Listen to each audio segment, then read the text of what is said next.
guess your initial thoughts on that game, and then I'll throw over to the guys online. Well, congratulations to the Breakers and Cop and their group. We battled, as I told our group. I was really happy with at least our effort and our able to go out there and compete. And I think in the fourth, obviously they made a few more plays than we made. We had some open shots and something around the rim that didn't go in for us. And you're just kind of pushing uphill after that once they got a little bit of a lead. So our guys' effort was really good. 16 turnovers. Now that I see this on the road, obviously is not a great recipe to try to win games when you're playing away. And we're just back to the grind and take a few days off, and we're in Sydney. I'll throw to you, Chris, if you want to lead off. Yeah, sure. Scott, you're obviously never happy to lose, but the fact that you're so short-handed tonight, and also the way the first quarter played out, you have to turn things around in that second quarter, and then to even be leading this game by as much as 10 points. I mean, you're quite at this point. Sorry, Chris, do you want to just repeat that last bit? We just switched to the speaker. Okay, have you got me? I heard you, Chris. Okay. Yeah, no, yeah. I mean, again, we're going to fight and continue to fight and do what we do, and we've scraped off X amount of points with guys being injured, but every team's going through stuff during the course of the season, early, late, all season. Brisbane's been devastated by injuries, and you just got to get the chance to go play through it and get some guys some extra minutes. And like I said, our fight was really, really good, and going up 10 and a few turnovers and a few poor decisions, and the next thing you know, we're right back to even in their building, and it was obviously difficult for us to get it back in range for us to try to win this game. You mentioned the turnovers, and you did finish with 16, but 8 of those were in the first quarter. You had 0 in the second quarter when you put up 37 points. What do you put it down to? How did you turn things around in that second quarter, apart from Jordan obviously catching 5 with 17 of those points? Well, obviously that helped.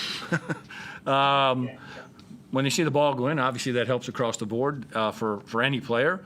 And again, we are relatively simple in what we try to get done, and hang our hats on and transition defense and just doing some simple things as well as we possibly can. And our guys just stuck with it enough to make a run back at them and made it interesting. And I don't think it was anything special, but obviously helpful that Jordan was seeing the ball go in, which I think opened up other things for other guys too. But this is a big night for you, just because you're missing Mitchell and Will. How do you sort of reflect on it now? Immediate reflection is just thinking about what we could have done better. A couple of slippages, especially in that fourth quarter where we play things a bit differently. We could push the tides in our favour a little bit more, but I don't know. I just go out there and I just play basketball, and whatever happens at the end happens. I don't think I was searching or hunting for anything more, just the way things opened up. So that's on the offensive end, and I think back on the defensive side of the ball, things I could have done a lot better. So that's always in the back of my mind. But yeah, that's what it is. But we got a good chance now to take some positives from this. Couple days until we play Sydney. So we'll recuperate and go there.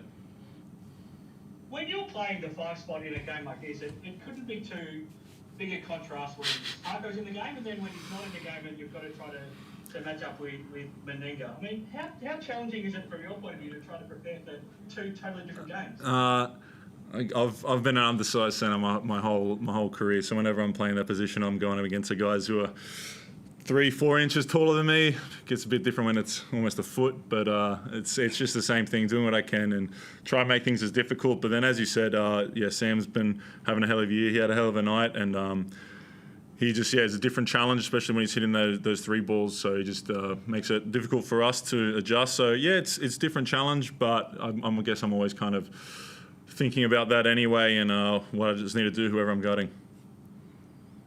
What is the experience like out there playing against Taco? What's it like from your point of view? It's not a whole lot of fun. You're just trying to work and make it as difficult as possible, and then if he gets the ball around the rim and too deep, you can't really do too much. So just trying to do your work early, and then just make it difficult for him once he gets the ball, but just move on and try and make it as difficult for him on the other end as well. So it's just the game of basketball. And there's so many unique challenges in this league where I'm guarding Taco, or when Parker Jackson Cartwright's bringing the ball up the floor, he's one of the fastest guys in the league. So that's just a whole nother challenge and thing you need to keep aware of. So that's the beauty of it, and that's why we love playing, testing ourselves, and seeing what we can do. And I guess even if you now look to Sunday's game, it's a totally different sort of a matchup again. When you come up against sort of Cooks and Oliver, that's a totally different sort of challenge for you as well. Yeah, 100%. And just week to week, there's so many good players in this league, and it's just a lot of fun to be able to go out there and compete against them. You played with Cam up at Cairns, didn't you? I did a couple of years with Cam, so it's always good to see him. Always have a bit of a chat, bit of a catch up. But so it's always I've seen what he can do behind the scenes as well. So that's it's always good fun. Scott, how do you dust off this one and get ready for Sunday? It's another short turnaround for you, and you come up against a team that hasn't played in a week, so the challenges keep on coming. Yeah, I mean, we just got to rest. We have, I guess, 2 days off here before we play, I think, an afternoon game. So we'll fly back at sometime tomorrow afternoon, and we'll have, a good day and a half of just trying to rest in Sydney and wait to go play again. And, as a player, you just strap it back on and go back at it. I mean, there's no magic formula here other than just try to, do the best you can and continue to fight and follow our values, especially off the court, of how we carry ourselves, and then we just go from there. There's no stress in our group. Our group is really, really tight. We have wonderful guys, and they're disappointed now, and they'll shake it off over the next 24 hours, and we'll just get back to work. We've talked over the last few weeks since Will's been out how good of a job Juk and Fab have done to stand up in his absence. Is there any chance for Juk's able to get up to play for Sunday, or is he? No, he's. I don't want to speak completely out of line, but I think his season's over. It's probably 2 to 3 weeks, kind of a mild sprained ankle. It is a sprained ankle, but I would say that probably his season's done. I mean, just last, that's tough, isn't it? I mean, you can make a case that Shawnee Mack, Will, and Juk are your three most important players. I mean, it's tough to now know that you're going to be without them. Yeah, I mean, I don't want to throw him in there, but you throw McVeigh in there too before it all started. The process of what we were doing there, and you're wiping off 30, 40 points potentially from local players, and for me, I think the local players really are the keys to winning basketball games. Ultimately, if you have good local players that are doing the right things, makes the imports jobs a lot easier, and those are pretty good players that aren't on our roster right now. But the beauty of it is the other guys get to step in, play some extra minutes, and get evaluated, which is good. And